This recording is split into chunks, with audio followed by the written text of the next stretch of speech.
According to the law of Moses, anyone who had leprosy, like the 10 lepers in our story, were to be removed from sight. They were to be isolated from the community and from all religious contact. In fact, Leviticus says, "The leper who has the disease shall wear torn clothes. Let the hair of his head hang loose. He shall cover his upper lip and cry, 'Unclean, unclean.' He shall remain unclean as long as he has the disease. He is unclean.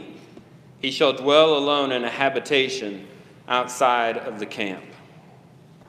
So not only do they have to contend with the disease, but they have to contend with it in isolation.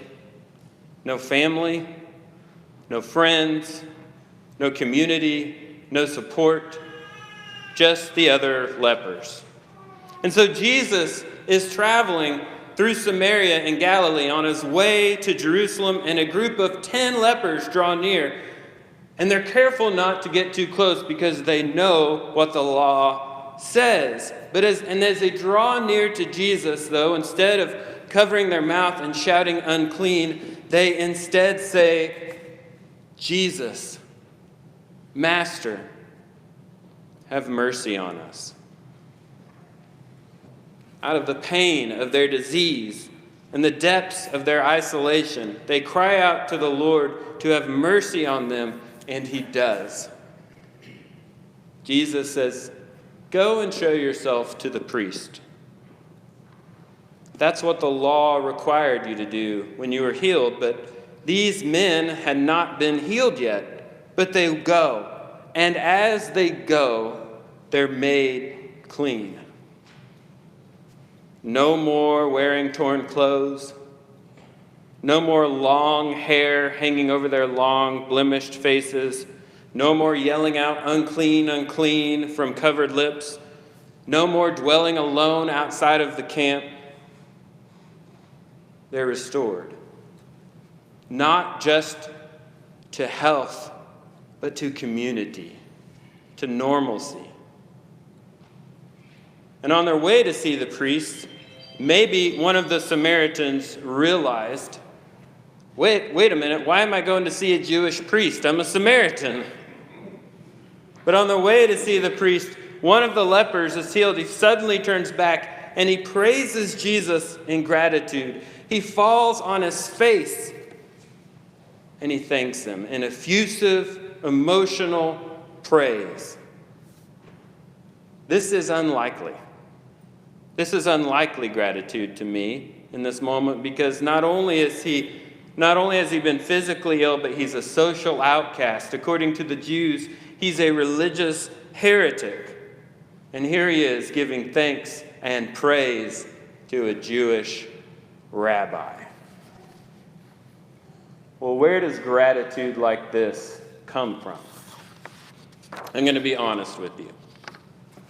This text has been difficult for me this week.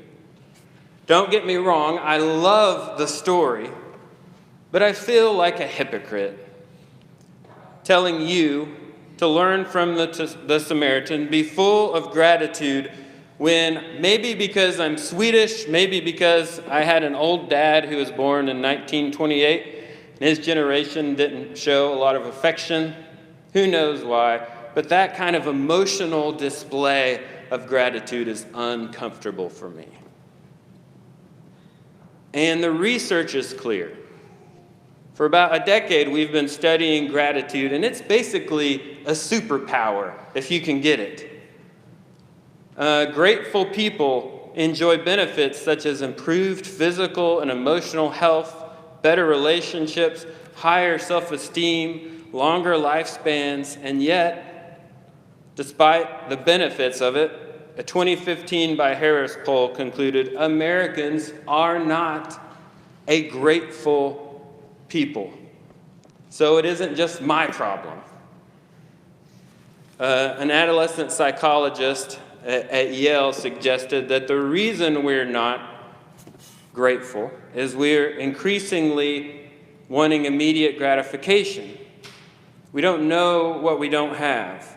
At the push of a button, we can receive the latest fashions, new music, the latest books, or our groceries delivered to our front door with no trouble put out by us.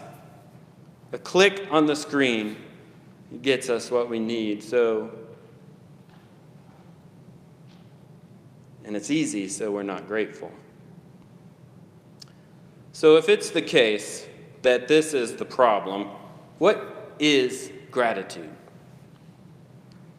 One author I read this past week defined gratitude, and I love this, as that sweet spot of contentment that knows nothing of having more or less, feeling only the peace of the precious moment that you are in, no matter what's going on all around us.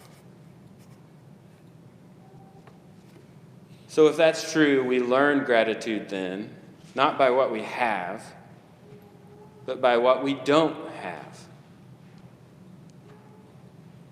We don't learn to be grateful people without hope or meaning.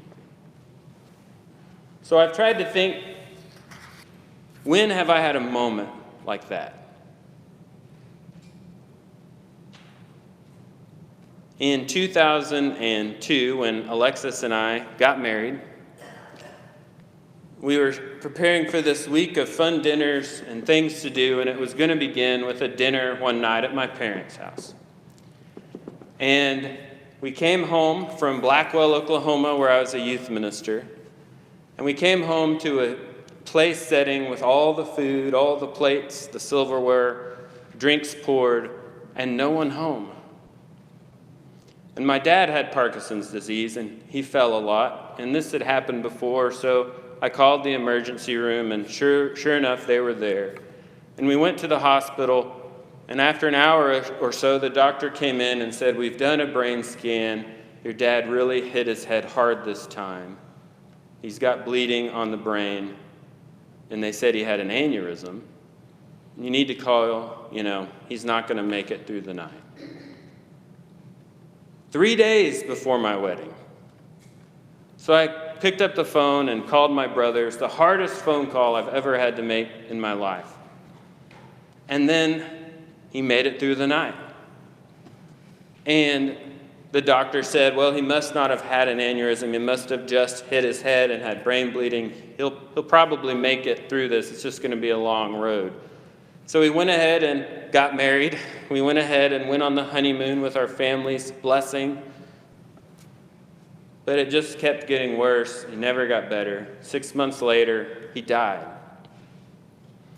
And I lost my faith. I was a 6-month, newly married youth minister in the evangelical world, making $20,000 a year, with my wife in college, me not having any marketable skills or benefit to society outside of this. And I thought, how can I do this? How can I be a minister when I don't believe? How could there be a God that would let this happen 3 days before my wedding? How could this happen? Why did it have to be then? And I was taking wisdom literature in graduate school at Oklahoma Christian Graduate School of Theology, and unfortunately I was taking the book of Job. And I had to reckon with that verse because I had believed that Satan causes bad stuff and God causes good stuff. And yet there's this verse in Job that says, "And Job had not sinned in all the evil God had brought upon him." And as a biblical literalist, that was like a slap in the face. God caused it? So I was mad. And it was hard. And a few years later, my wife and I were invited to go on a mission trip to South Africa. And they told us to work with the kids because the adults were going to work with all these adults, and we were going to spend 10 days with a bunch of kids in this village in Lusiki, South Africa. just outside of Durham. And these were the happiest, most joyful kids I've ever seen in my life. And when we sang, they could sing in 8-part harmony. And they sang these songs like they really knew what the words meant and what they were about. And I was teaching them these silly VBS songs, and they're singing these deep, meaningful songs in their language to teach me. And one day I'm standing in the tent, the sides are open, the wind is blowing, it's a beautiful day, these 80-plus kids are playing, and I asked the translator we had with us, I said, "Where are all these kids' parents?" And he said, "They're dead. Most of them died of AIDS. And most of these kids have AIDS." And it hit me like a ton of bricks. That what reason did I have to be mad at God when these kids were the happiest kids I've ever seen in my life, and they had endured more suffering in their short amount of life than I would ever see in mine? And there in the sunshine, I said, "Okay, God, I'm sorry. Thank you that I had a wonderful dad for 24 years. And when I said thank you, all the anger just lifted away. What keeps us from gratitude? Is it pride? Is it anger? May God give us the strength to find the courage to say thank you.